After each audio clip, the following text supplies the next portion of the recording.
Olá, pessoal. Tudo bem com vocês? Eu espero que sim.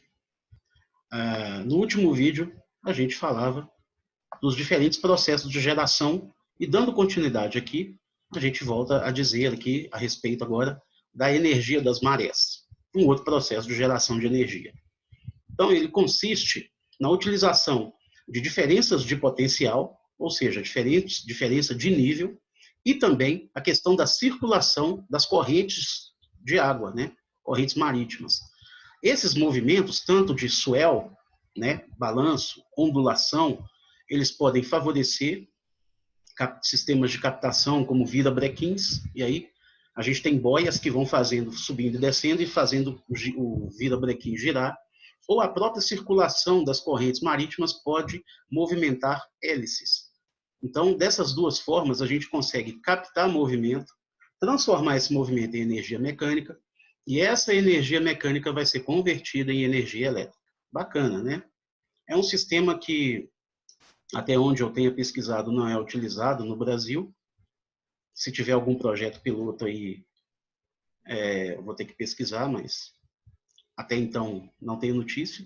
Muito utilizado aí na Europa, principalmente na Holanda. Tá? Ok, então esse é o processo da energia das marés. Temos também energia solar. A energia solar, como que se dá esse processo? Esse processo ele é realizado fazendo a captação dos raios solares, tá? O aquecimento aí nas placas, nas células fotovoltaicas, vão gerar energia, tá? Então, energia térmica convertida em energia elétrica. Existem outros meios também de geração pelo meio solar, tá? Uma energia que tem sido bastante difundida, tá? Principalmente aí para o setor residencial, é uma vantagem aí, é um investimento que se paga no médio prazo, mas é uma alternativa interessante, tá? Ele demanda uma grande área para a gente construir um campo de geração, e o tamanho das placas também nem sempre vai ajudar, porque a gente precisa de grandes painéis para captar energia solar. Então, isso aí é uma desvantagem. Porém, é uma energia que tem se difundido bastante e o custo tem caído ao longo dos anos. A tendência é que esse custo caia ainda mais. É uma energia alternativa, né? Como as pessoas gostam de dizer, assim como a eólica. A eólica, sim, ela teve um crescimento muito grande no país nos últimos anos e ela contribui bastante, inclusive hoje em dia com a matriz energética chegando a quase 15% já. A energia solar, infelizmente, nem tanto, mas no setor residencial ela se destaca. Muito bem. Vamos falar um pouquinho aqui da operação no processo de geração aí. A gente tem como que é feito o controle da frequência, tá? A frequência é controlada automaticamente dentro dos próprios geradores através de meios reguladores aí de velocidades, equipamentos que são chamados de reguladores de velocidade. Como é que eles funcionam? Eles podem injetar uma quantidade maior ou menor de água, de vapor ou de gás numa turbina, tá? Para acelerar ou desacelerar o movimento dessa turbina de acordo com a demanda. Com isso, é possível manter uma frequência constante no sistema. No sistema brasileiro, a frequência é de 60 Hz. Em outros países, a gente pode encontrar aí 50 Hz, como no caso do Paraguai. Já já a gente fala um pouquinho mais disso. Lembrando que a forma que simboliza a energia elétrica em corrente alternada, né, é a forma de uma senoide, de uma função seno ou cosseno, tá? Então a gente chama de senoide. Então a onda é senoidal.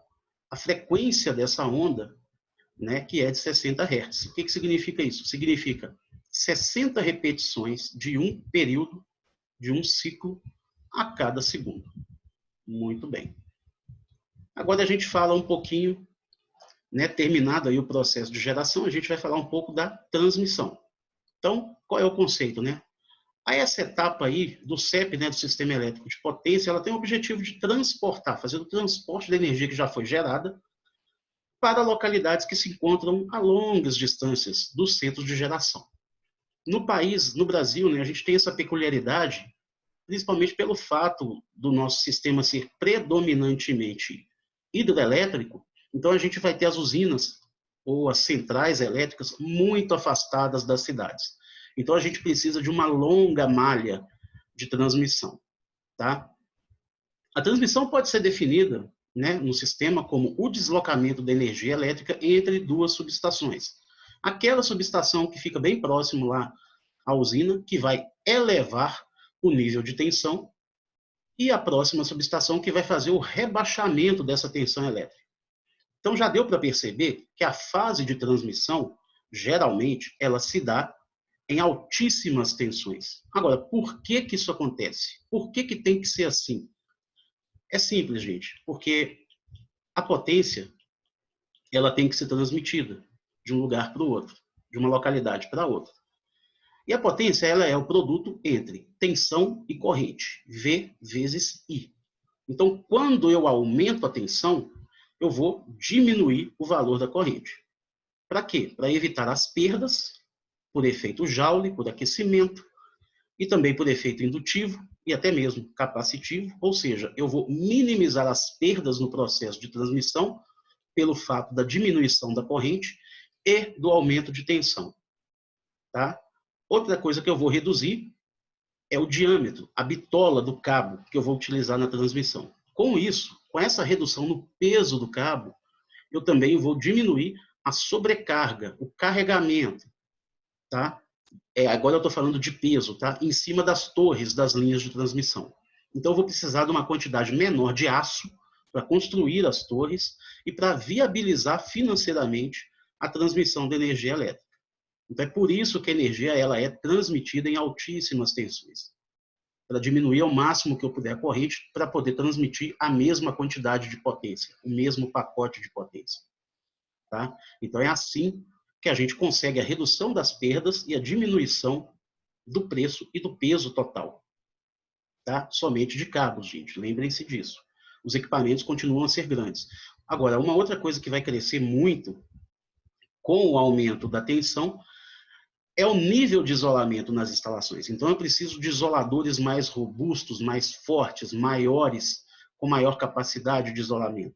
Então, as cadeias de isoladores, tanto nas linhas de transmissão quanto nas subestações, serão de grande monta, de grande volume, de grande peso e de grande custo, né? De alto custo, melhor dizendo.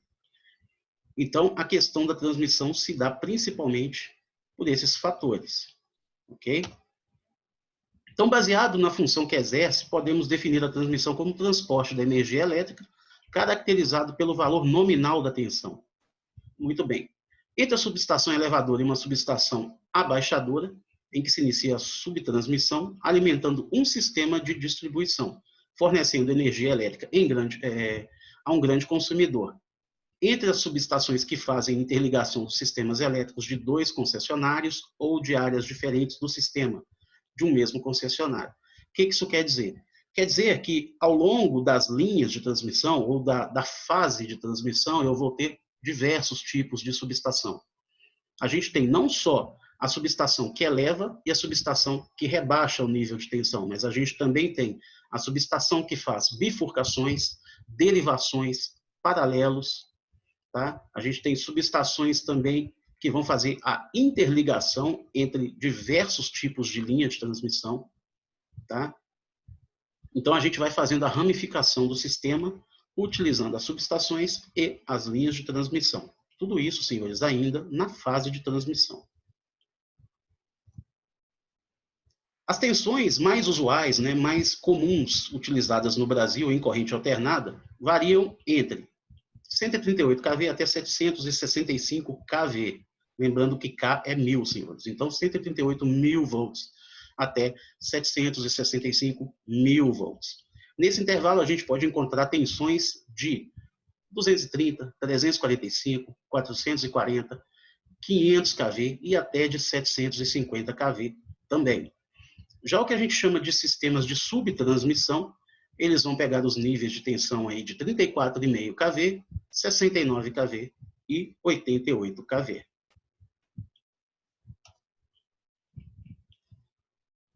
Então, no caso da transmissão em corrente alternada, né, o sistema elétrico de potência é constituído basicamente aí das subestações de elevação e de rebaixamento, a subestação seccionadora, a subestação derivadora, as linhas de transmissão e as rebaixadoras, como a gente já disse. Então, senhores, chegamos ao final deste vídeo.